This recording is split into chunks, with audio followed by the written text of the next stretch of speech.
Ever wondered why it becomes so difficult to utter a simple two-letter word, no? It's a rather curious conundrum, isn't it? We're not discussing a tongue-twisting multi-syllable word that could give even the most proficient linguist a run for their money. No, we're talking about a small yet powerful word, no. Saying no is an art, a skill that requires practice. Peculiar as it may sound, it's true. You see, often we find ourselves in a tangle, unable to say no, haunted by the fear of conflict, the dread of rejection, or the anxiety of missing out. However, in our attempt to dodge these uncomfortable scenarios, we inadvertently open the door to overwhelming situations and toxic relationships. It's essential to realize that saying no isn't a sign of weakness or rudeness. It's a demonstration of knowing your boundaries and protecting your mental space. Remember, saying no doesn't make you a bad person, it makes you a smart person. Now, ever encountered someone who drains your energy more than a power-hungry smartphone? Such folks are what we call toxic people, and they're as pleasant as a root canal without the anesthetic.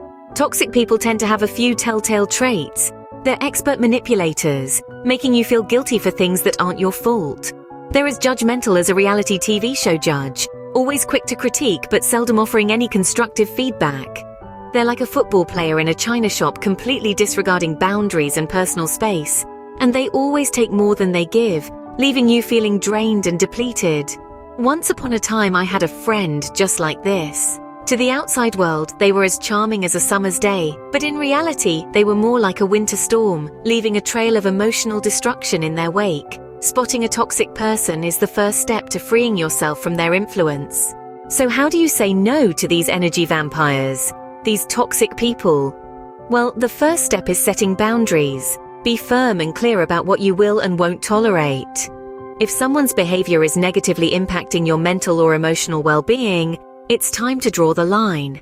Next up, practice self-care. This isn't just about bubble baths and face masks, though those can certainly help. Self-care is about nurturing your inner self, taking time to understand your needs and prioritizing them. It's about saying no when you need to rest, recharge, and refocus. And let's not forget seeking support. It can be from friends, family, or professionals. There's no shame in asking for help. Remember, it takes a village to raise a child, and it often takes a support network to say no to toxic people.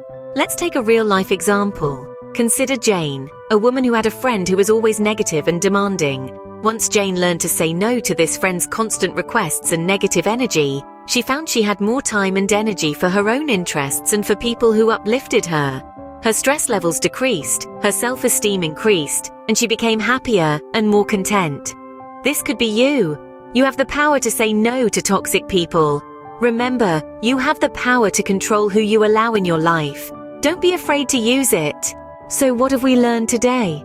Quite a bit, I dare say. We've delved into the power of a tiny yet potent word, no. A word that can be a lifeline in a sea of demands and expectations. A word that can create boundaries and protect your peace. It's not a sign of rudeness or negativity, but rather a declaration of self-respect. We also took a good, hard look at identifying toxic people. We learned that these individuals often drain our energy, belittle our achievements, and breed negativity. They're master manipulators, masters of guilt trips, and experts at playing the victim. And while they may be cloaked in charm or sympathy, their true colors eventually shine through. Then, we combined these two concepts. We explored how to muster the courage to say no to these toxic individuals. It's never easy, but it's necessary. We gave you some handy tips and tricks to navigate these choppy waters, like being firm yet polite, avoiding unnecessary explanations, and most importantly, not feeling guilty about prioritizing your well-being. So as we wrap up, remember to practice saying no. It might feel uncomfortable at first, but with time, it will become second nature. You'll find that you have more time, more energy, and much less drama. Remember, it's your life, your rules. Don't be afraid to say no to anything that doesn't serve you.